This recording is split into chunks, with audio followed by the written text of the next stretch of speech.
respect your time and get started. So thank you for joining us. And we're going to be recording this. We're recording it, so we're hoping to reach a broad audience. And so this is Alisha Meneely, and she's driven up from Boyne Center, Grand Rapids. Boyne Center, Grand Rapids. So Alisha Meneely is a government and community outreach director for Michigan Child Protection Registry. Alisha's priority is to advocate for the registry across the state of Michigan and help families stay safe while online. Alisha spent most of her past career working for a variety of Michigan legislators, assisting the Michigan Domestic Violence Homicide Prevention Task Force. That's a mouthful. It was. Fighting human trafficking as a leader on the Kent County Human Trafficking Coalition and lobbying for education reform in Michigan.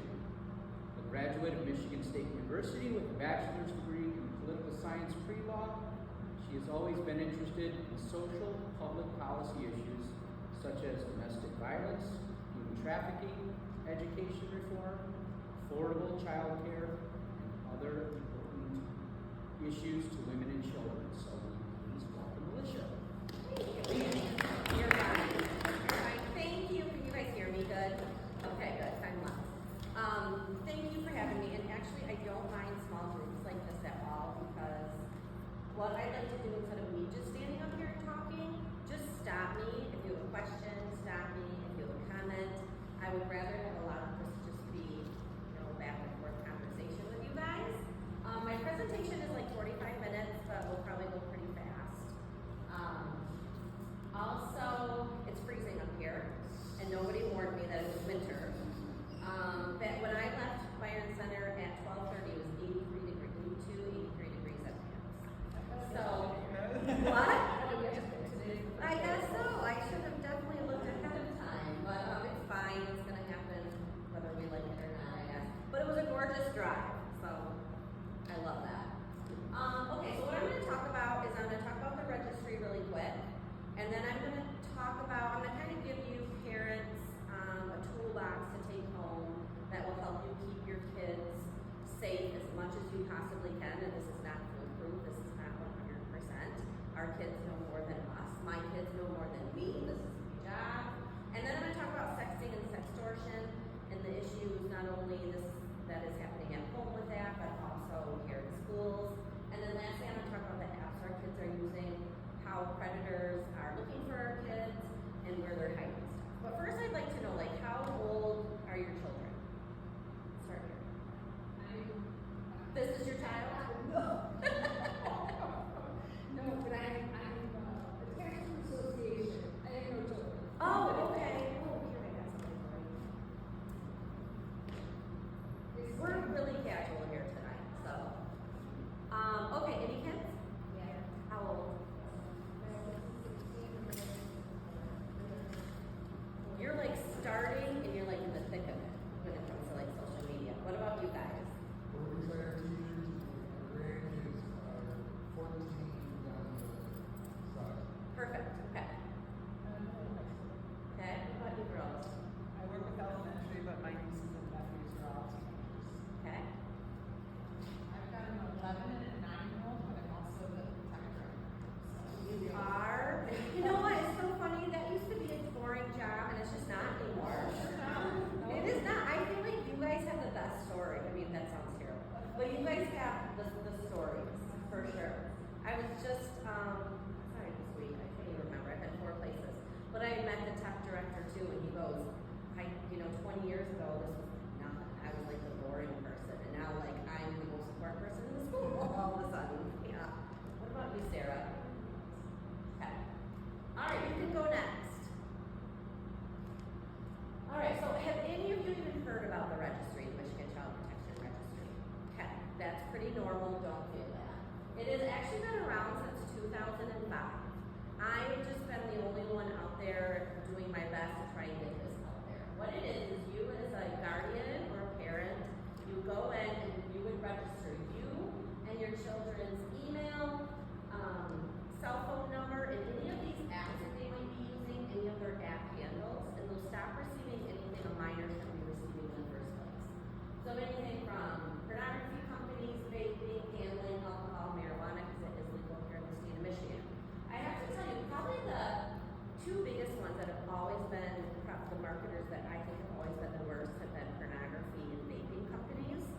But gambling, online gambling advertisements have like skyrocketed since Michigan passed a law where online gambling is now legal.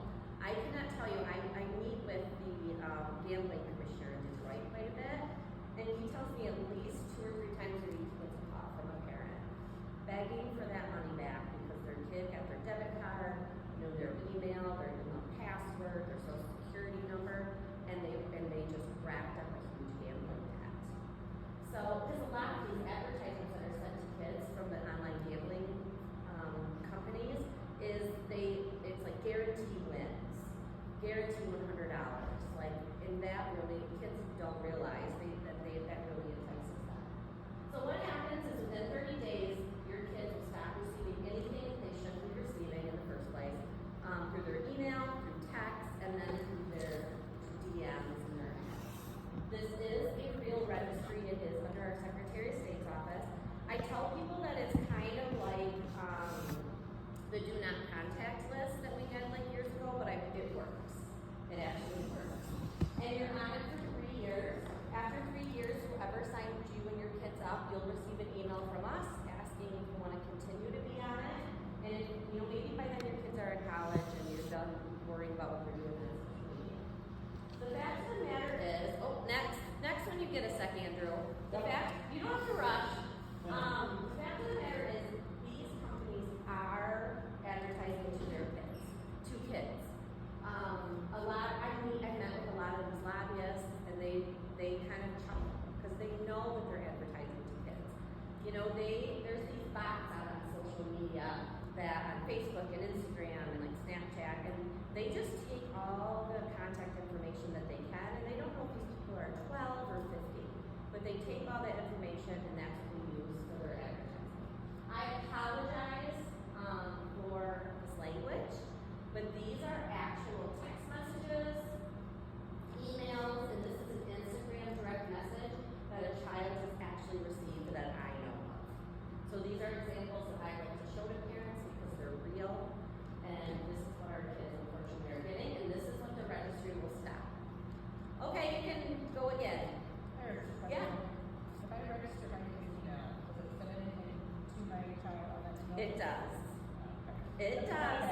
It does. Yep, that's a great question. They will receive an email. It will probably be very confusing to them, but yes, they will.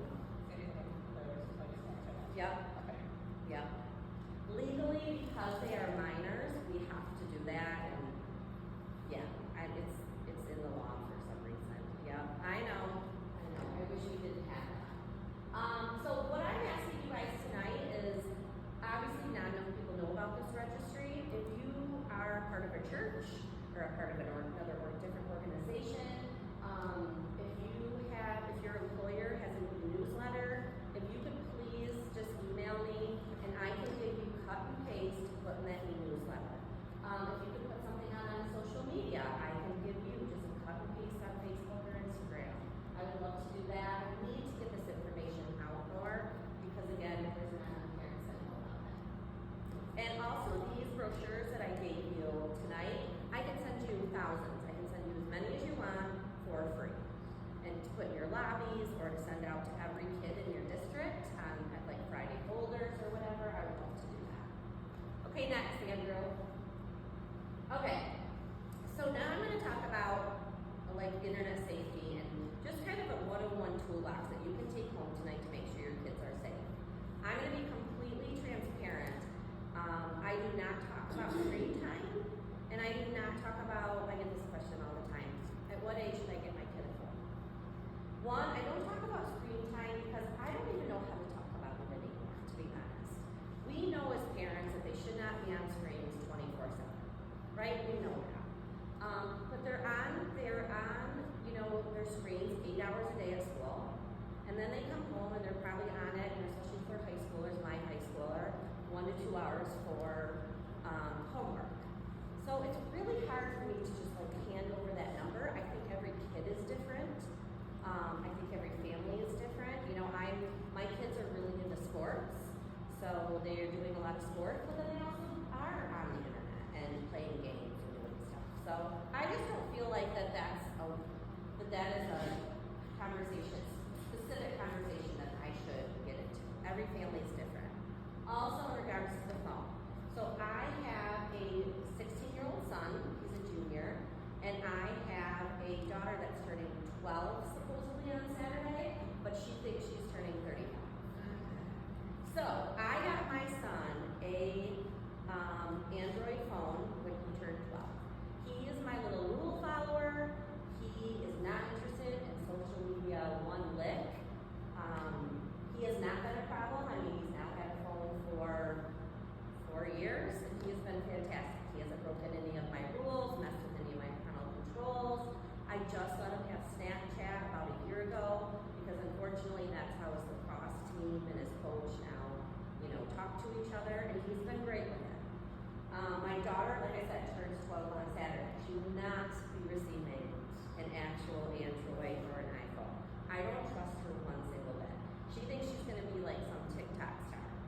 And so I do not want that to happen. So I actually have purchased her a Bark phone. And some of you have heard of Bark, I'm sure. If not, I'm going to talk about it in a little bit. But it's an actual phone now that they have. It looks like an iPhone, so she won't get teased. I pretty much build the phone myself. And there's no getting through those parental controls, I gotta tell you. So that's kind of where I come from. So when someone asks me, what age should I get my kid's cell phone? Every kid's different.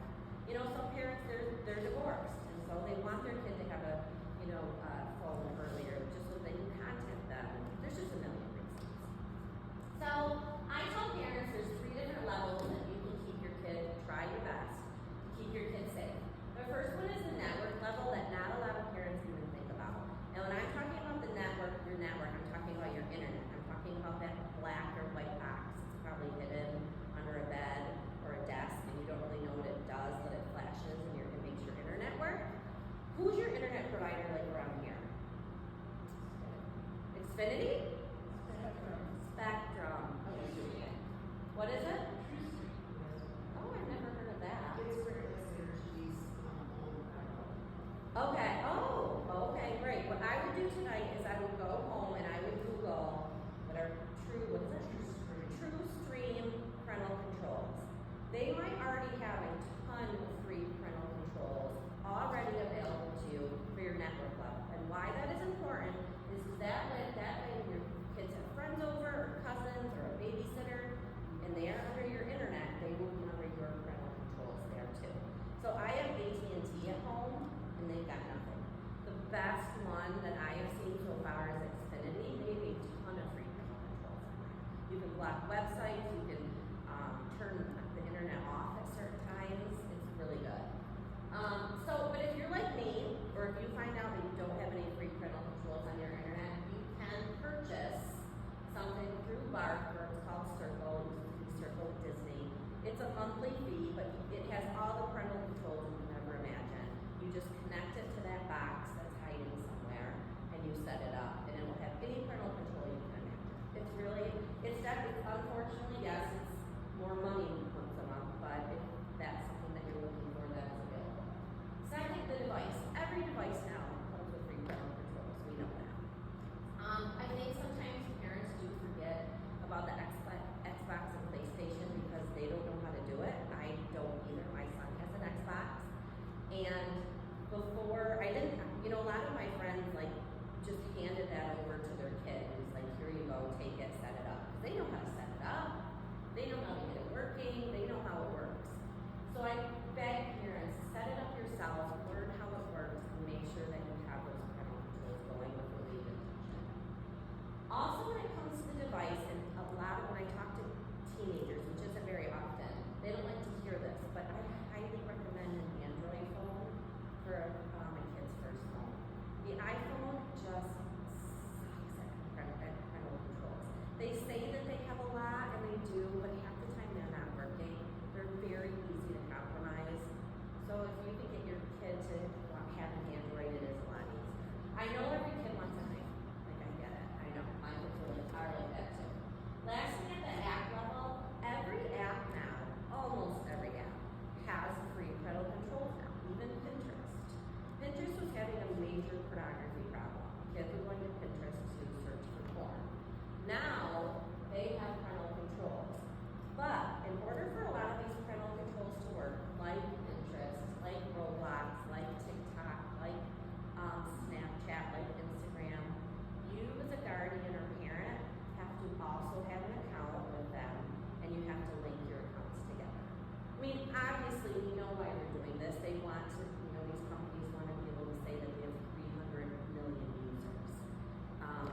getting those numbers now because parents have to be on these apps, which I don't think is a bad thing, which I'll talk about in a second.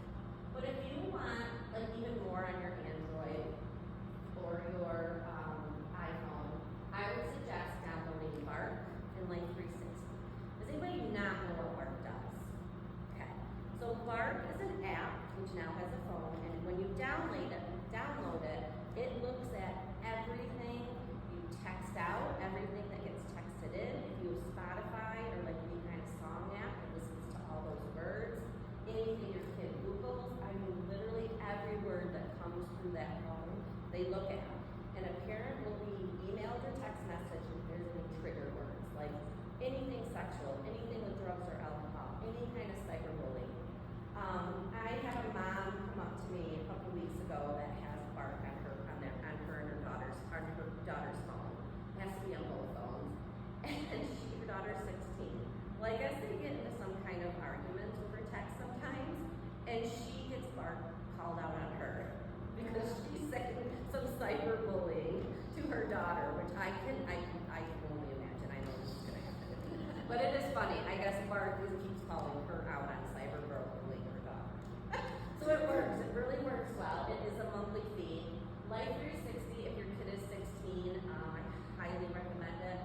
Not only can you tell how fast they're going in real time or where they're at, it also tells you if they're messing with their phone while driving, which I think is excellent. Be in the know. You know, this was, I need to almost update this because I put this down before parental controls mandated that parents also have an account because parents didn't know how to use Snapchat, didn't know how to use TikTok, and don't want to. And to be frank, I don't either. I don't want to have all these apps on my phone either.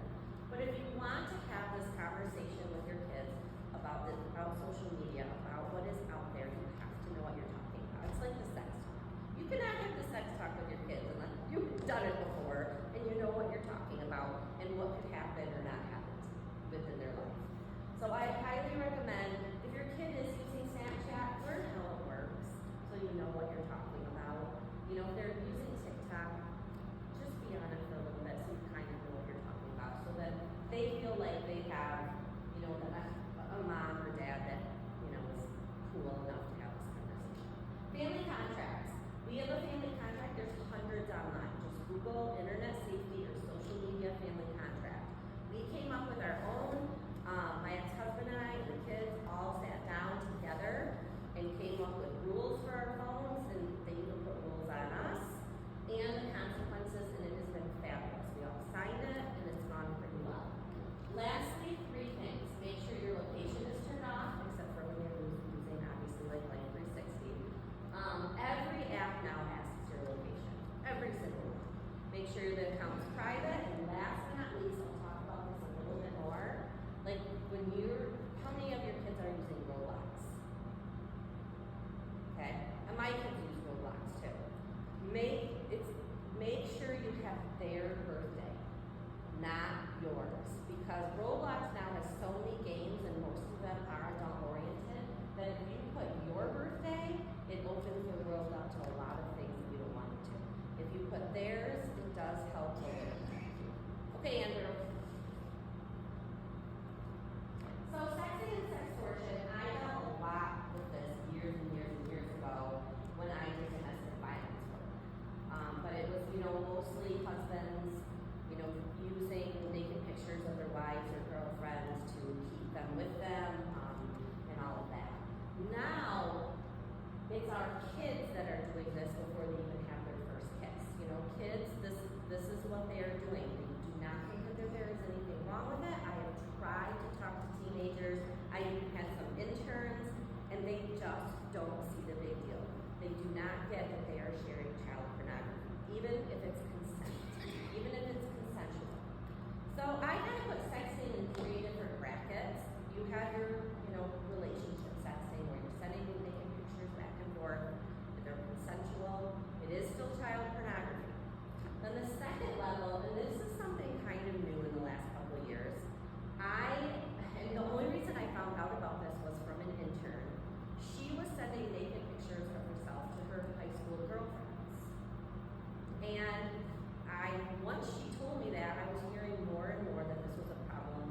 never thought like to take pictures of each other and be like, hey, look at me this morning, but they're doing it. And it is causing so many problems in schools. We had this happen in Boyne Center. It really was quiet, so I wasn't sure what all happened. But in Rochester Hills years ago, there was a girl group, and they were sending naked pictures of each other to each other for about a year. I don't know why. Well, what happens with girl groups? They fall apart somehow. There's some kind of drama. And one took those pictures and sent them on to some kids, who sent them on to some kids, and 80-some kids ended up getting these naked pictures of these girls in Rochester Hills. Some had to go through the juvenile justice system. Some had to go through some major counseling. It was a disaster for the whole community. They don't understand the consequences at all, or that it is still child pornography. Even for guys, if one of your guy friends sends, and you're a minor, sends you a naked picture of like his girlfriend because he wants to show off, and he didn't ask for that, he still can get in trouble for having child pornography on his device if he doesn't tell you. So we always talk about girls, I feel like, as victims when it comes to sexting, when it comes to relationship abuse. We don't talk enough about boys.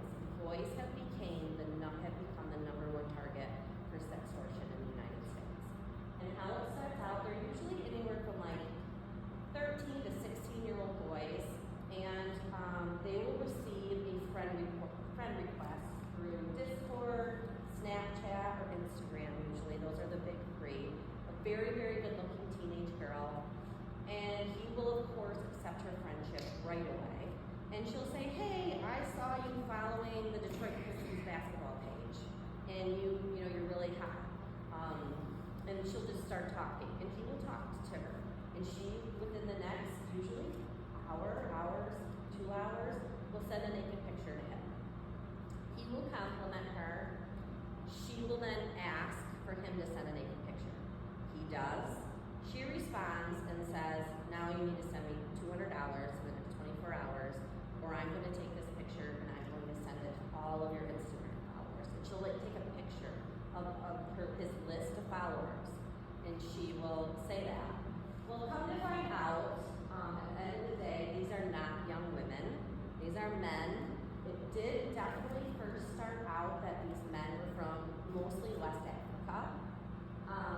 We had a kid, I'm sure you guys heard of the Marquette boy that died by suicide because this happened to him. He was being sextorted by 4 men in Nigeria. We have arrested them. They are here and they are serving prison time. We have had 7 that I know of, kids in the last 3 years die of suicide because this has happened to them. One of the boys, from the time he received a text from the girl to the time he died was 40 minutes. He panicked. He did not want to, these boys do not want to tell their parents. They sent a naked picture to a stranger. They don't have the money. They're so embarrassed. They don't know what to do. When my son turned 12, this is kind of the beginning of all this, I told him about this. And it wasn't just because in case it happened to him, I wanted to make sure if one of his guy friends came to him, he knew what to say to them. That it's okay, you're not going to get in trouble. I'll talk about this in a second, but these are the things that you need to do. Unfortunately, now this has become such a moneymaker that now kids here and the teenagers are here in the United States are doing this to other kids. A boy died in Battle Creek a couple of years ago. Come to find out it was a young teenager from Boston. He had 8 different cell phones, 8 different Snapchat accounts, and he was just making hundreds of dollars doing this to young boys all over the place. There was a kid in Rockford that died last summer by suicide, and come to find out it was another teenage boy out in Grand Rapids. They had never met. There's actual scripts out there on Google that these boys can look up, and it'll tell you exactly what to say and how to respond and how to get the money and all of that. So it is an official scheme now that the FBI is now taking very, very seriously. Okay, next. So this is what I tell young boys, or young girls, whatever. First and foremost, after you send those pictures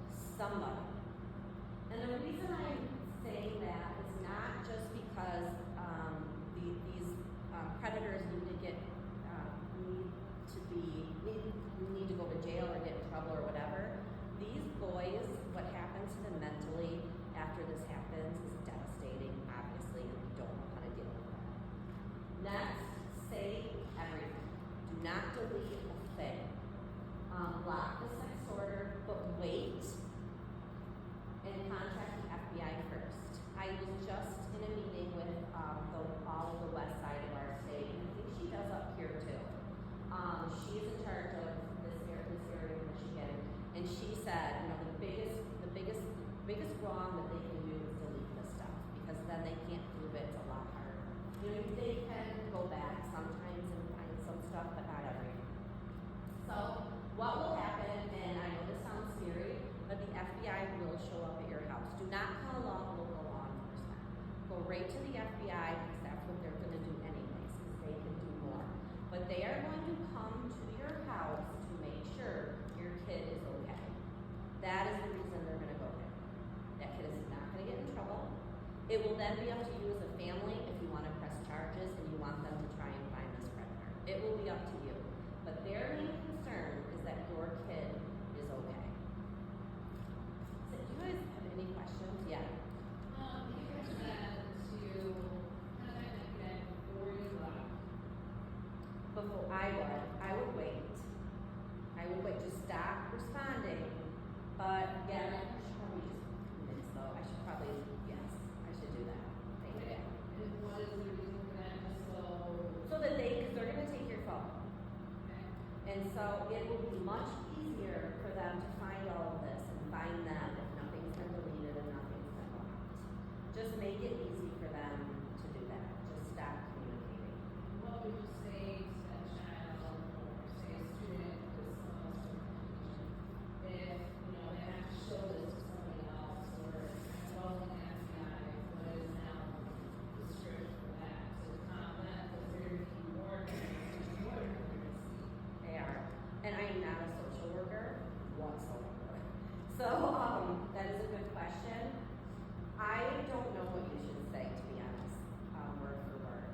But I would just make sure that you tell that kid that you promise him they are not going to be into any trouble. None of their friends are going to see this. None of their family. It is going to be a law enforcement officer that is going to take these and get whoever did that. This isn't, if you didn't do this, these things could get spread. And I'll talk about that a little bit more here.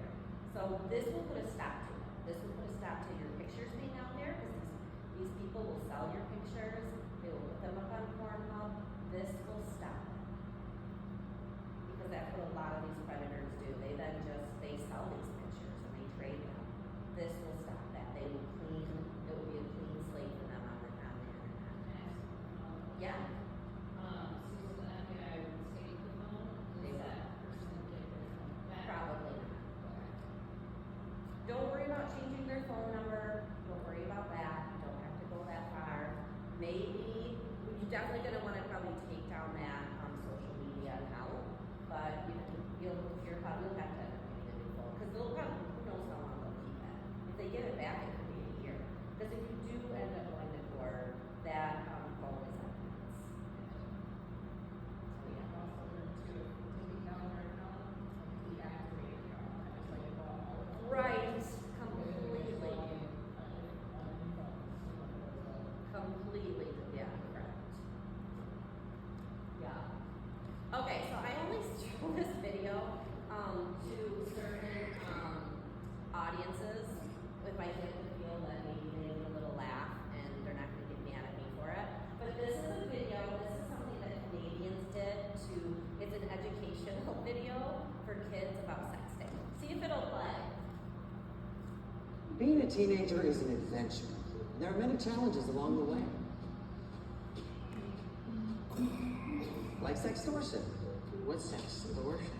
It's when someone who you just met online tricks you into sending naked pictures or videos of yourself and threatens to send them to your friends and family unless you pay or send more nudes. It's like extortion, but with sex at the beginning. Sextortion.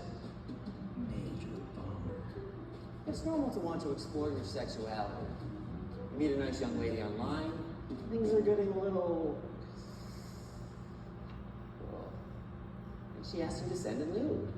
Well, you could send one of yourself. What's going on in there? Or you could send a naked mole rat. Long, veiny, and fleshy, the naked mole rat, you can call him Willie, looks a lot like that picture you were just about to send. Except he's got 2 beady little eyes and 4 sharp little teeth at the tip. Oh, and it won't lead to sextortion. So, the next time someone you just met online asks you for a nude, don't get sextorted. Send a naked mole rat instead. So, okay, you guys are very lucky to see this. I don't do this for many times. It depends on who's in my crowd. But I thought you would kind of like it. This is something out of the Canadian government did or something. So I think it's fun. Okay, next. So next I am going to talk about the apps. What time is it? Oh, perfect. I'm going to talk about the apps our kids are using and where they're hiding stuff and what predators are looking for. A lot of these apps you will already know. So look for right next, YouTube, I think. So, okay, YouTube. Our kids are definitely using that. YouTube Kids is definitely better. But they do get to an age where they think YouTube Kids is boring and they're sick of watching cartoons. And so they want to use YouTube. I am just here to tell you, I'm not going to, for the most part, I'm not going to tell you what you should and shouldn't do at home. I'm just going to give you the information. So I promise you, it is not when, or it is not if, it is definitely when your kids are going to see something inappropriate on YouTube. There are parental controls, but I'm sure if you know that they don't work. You've heard this a million times about YouTube. And then, like I said, I do this for a living, and unfortunately, when my daughter was 9, I would never let my kids use YouTube unless I was in the room. Because I just wanted to make sure if I heard something, I could be there to stop it and have the conversation. I have talked to my kids about pornography since they were in kindergarten. I think COVID kind of helped that because I was at home and they were hearing me in meetings, so they got to hear way more than young kids normally do. But we have a very, very open conversation. And if you're ever looking for a book for young kids, like kindergartner, Good Pictures, Bad Pictures is a fantastic way to start this conversation. So I warned my kids about what they may or may not see. She was 9, she was sick, she was home from school, she came running, I let her watch YouTube up in her bed, and she came running down the steps, bawling. She showed me the video, and it was probably the worst sexual act I would have ever wanted my 9-year-old daughter to see. And what sucks about that is she will remember that forever. I remember the first time I saw porn. I mean, it was a Playboy. It was in the 3rd grade. I was on the bus going to school. I can tell you what that girl looks like. I can tell you what she was wearing or was not wearing. I will never forget it. And the fact that that's what she saw kills me. Completely breaks my heart. But she came to me. She told me she didn't get in trouble. Does she still watch YouTube? Yes. Is it with me? Yes. But she does. So just to be straight, you have to be ready as a parent. Okay, next. So Facebook. A lot of people say, why are you talking about Facebook? No one uses Facebook. It's not cool. Well, it's still one of the top 10 downloaded apps in the United States every single day. And when I was doing human trafficking work, this is what traffickers were using. And I know that they're still using Facebook to put out ads for dancers, for models. They use Facebook for that. And I'm going to tell you, it works. When I say, I'm just going to use the word predator. When I say predator, I'm talking about traffickers, pedophiles, domestic violence predators. I'm talking about all the bad people. Predators are looking for the exact same thing that they were looking for 30, 40 years ago. It's easier, and they're looking for it in different ways. So like 40 years ago, they hung out in malls, arcades, the streets, and that's where they would find their victims, and they would be able to groom maybe 3, maybe 5 at the most at a time. Now they can do this all from their couch, never even meet a lot of these victims, and groom dozens and dozens. I was at an anti-pornography conference years ago, and a guy that used to work at a pornography video company in LA, big video company in LA. He no longer does, but he spoke. And he was a recruiter, and he received $500 for every girl he got. And he said he lived in malls. That's where he found his victims most of the time. And he said he would just look for girls in 3s. Does anybody, not Sarah, but does anybody know why? Why does he look for girls in 3s? Because girls are mean, and there's always that one in that group that looked down and out. And it was written all over her face. The other 2 would be chit-chatting and laughing or looking in at close, and the other one would be mopey or quiet. He said that would be my target every time. I would hand her my card, and 9 out of 10 times we would hear from her. They're looking for the exact same thing now, but online, and it's so much easier because our kids are puking out all of their emotions. They're talking about how they hate their parents. They talk about how they hate their bodies. They're talking about getting broken up with. They're talking about how they hate their friends. They use hashtags for this stuff. Hashtag I hate my mom. Hashtag I want to die. That's all they search for, like in Instagram and Snapchat, and then they're looking for the most vulnerable. But unfortunately, our kids are telling the world how vulnerable they are. Next. Okay, Twitter. Not a lot of kids use Twitter, but I'm going to tell you if your kid has a porn problem, they're using Twitter because this is where to go. There is no moderators, there's no parental control, there's porn everywhere. Oh, sorry, X, whatever it's called. It is everywhere, and this is where they're going to find it for free. Next. Okay, Instagram. I don't love any app. This one is trying, but I think they're honestly trying just to look good. Now, if your kid is a minor and wants to be on Instagram, you can have them on a child account. You have to have an account as well and link it. But if they are under all the parental controls, there's a sleep mode. Even if one of their friends that they're following on Instagram sends them a new photo through their direct message, it comes back blurry. They now cannot get DM'd by any stranger, which was one of the biggest problems in Twitter. So this sounds great. This sounds wonderful. Most kids have this now, where their parent is linked to that account. But at the end of the day, this is probably not the only Instagram account that they have. They have Finsta accounts, which are fake Instagram accounts. Most of the kids that I talk to have 2 or 3 Instagram accounts. They have this one where all their aunts and uncles and grandparents and friends and neighbors follow them, and then they might have one for the really close, group, like maybe even 20 to 30 people, and then they'll have one for another reason. So I'm just saying that it's very easy for your kids to have more than one Instagram account. Okay, next. So Snapchat. This, I don't think this is like going nowhere. It really has bothered me that a lot of coaches are using Snapchat for their teams. My son's football and lacrosse team use Snapchat to talk to all the other players and coaches. I don't understand why they're not using just the regular text messaging app that is on their phone, but they're not. Very frustrating. One new thing though for Snapchat is, this use, depending on the setting, you could have your messages disappear right away or disappear within 24 hours. Now there is a setting where they don't disappear. I don't think a lot of kids will put that setting on. I used Snapchat for just a little bit when it first came out, just so I knew how it worked. And I would be Snapchatting with some of my girlfriends. And because, I'm older and our memory is not as well, like I hated this app because I was like, what was that thing that you said the other day that I was supposed to do? Now I guess you can turn on a setting where it's now for adults that you can have your messages not go away. So there is a folder in Snapchat for your eyes only. It's password protected. It is for hiding pictures that you screenshotted or messages.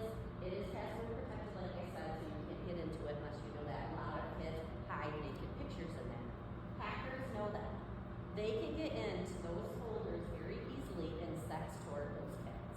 This is happening more and more. They get into that folder, they see naked pictures, they send them a message and say, if you don't send me this amount of money, I'm going to send these pictures in your private folder to whoever. So kids need to know it isn't as private as they thought. Snapchat, I hate it. Hate it. Now my son does not have it turned on, supposedly. Maybe he turns it on when I'm not around. I'm not an idiot. But when he's home and I check it, it's off. This has really been a problem for girlfriends. I hear this from a lot of principals like on Monday mornings because a lot of girl groups will be like, tell their friend I'm busy, I have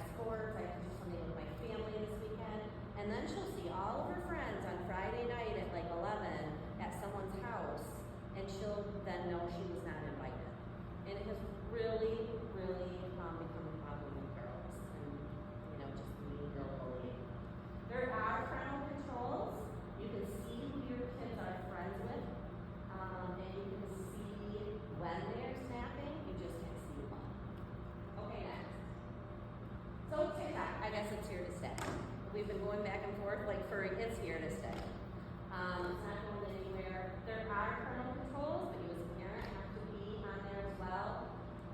There is a lot of things on there that kids should not see. The language is bad. Obviously, there is some nudity. The thing that worries me the most about TikTok, though, is what it's doing to our kids' brains, because it is messed up mine. So when TikTok first started, I was like, okay, I gotta see what all this is about. And I just started, I was like, I'm gonna take 5 minutes and I'm gonna download this and I'm gonna try it out. I went down like a food recipe cooking videos, and 2 hours later, I'm still on it. And I'm like, what am I doing? Like my brain, I couldn't get off of it. It was so addicting.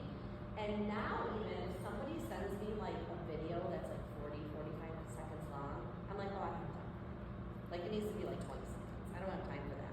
So I can't imagine what it's doing to our kids' brains and their focus. Because it's really ruining mine. Next. Roblox. Okay. This one is huge. How many, so my kids used Roblox a lot when they were younger. They learned their colors and their numbers. There were a lot of great games. It was really made for kids at first. It is not anymore. Do you guys have any idea how many games are on Roblox now? 30 million. 30 million under this one app. And it is really mostly adult-oriented now. So this is why, especially with this app, you've got to make sure, I don't care if your kid is 3, use their birthday and not yours. Okay, next. Yumo. Has anybody heard of this? So this is a dating app for teenagers. Teenagers are not using it to date. They really are just using it to talk to people they don't know. It is just like Tinder. You swipe left, you swipe right. You have to put in your age. It's only for 13 to 17-year-olds. But predators play where kids play. So I'm sure there's 55-year-olds that say they're 14. There's 10-year-olds that say they're 14. So this is one of those predator playgrounds for sure. Okay, next. Monkey. So this is probably the most popular of what I call chat roulette apps. Do you remember Omegle? Some of you? This is pretty much Omegle. So what this is a chat roulette app. There's probably 24 of them out there, but this is the one that I keep hearing from teenagers lately. And what happens is you download the app, you get in, and you are in a video call with someone from anywhere around the world. And nudity is sexual content is a huge issue with this app, but kids think it's hilarious, and they do it for fun to see who pops up on their screen. Next. So Twitch. Any boys use Twitch? So my son is a gamer. He started using Twitch. It's just to watch your favorite gamer play games. That's what it is. But you learn how to play your games better. Yes, you do have to be careful with language, and yes, some of the games are violent. So you do have to make sure you do need to know that as a parent. It's live, so who knows what could happen. You can chat with strangers. A lot of these gamers, though, and I talk to my son about this a lot, they're really trying to scam you out of money. Not the really popular ones, but ones that are trying to pretend like they're popular. They'll ask kids for $5 here, and they'll send them a hat, and that never happens. So kids need to be careful with that. Next. Okay, this is the only app I would beg any parent in this room, do not let your kids use this app. This is like Twitch, but on steroids. It was supposed to be for gamers. That's how it started out. It is now, I don't even know where to start with this app, to be honest. So what this app has that's different than Twitch is they have different chat rooms that you can go in. And you're allowed into whatever you want. In a lot of these chat rooms now, a lot of pedophiles use Discord to share pictures, share tips. I'm not going to get into politics with you guys, but a lot of the last mass shooters have used Discord to talk about their feelings, to talk about wanting to do this. There's a lot of anger in a lot of these chat rooms and a lot of information being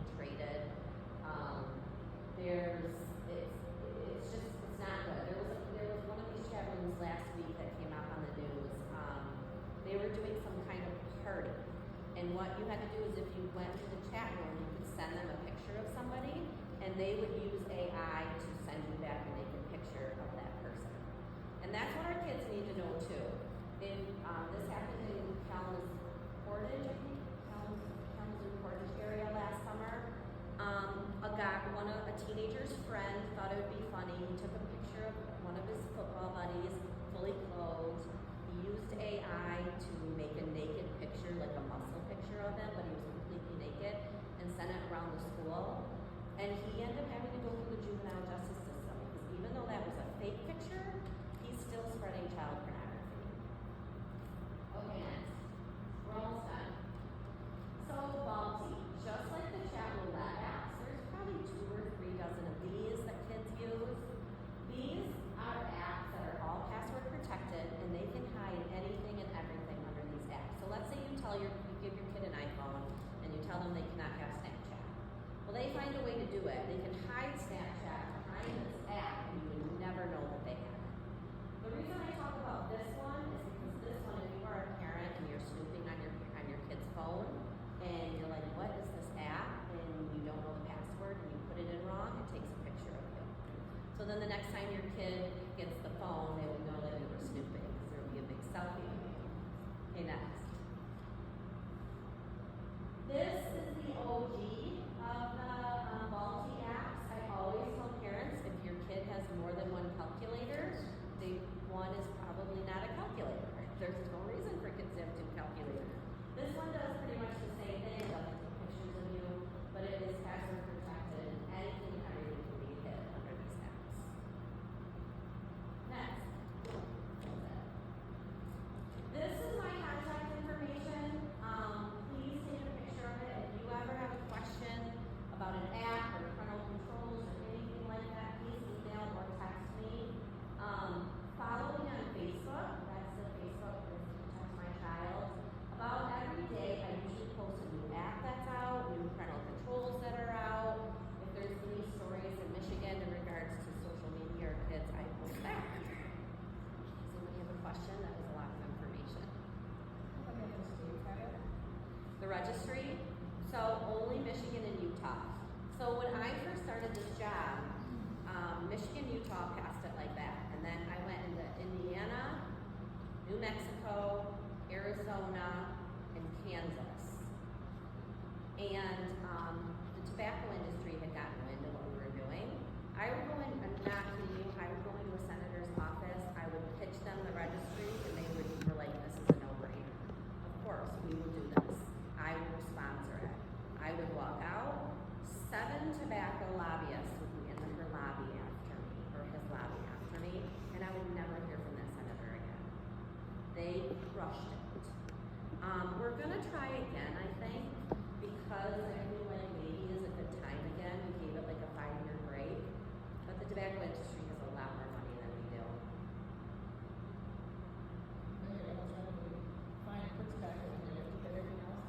Right, well, they did want that. And you know what? If it wasn't for vaping, I probably would have said fine. But vaping is so big with our teenagers, I just did not want that out of the bill. Because then the porn industry would want it too. And then it just, I know. I tried to negotiate, but it wasn't very easy. Yeah.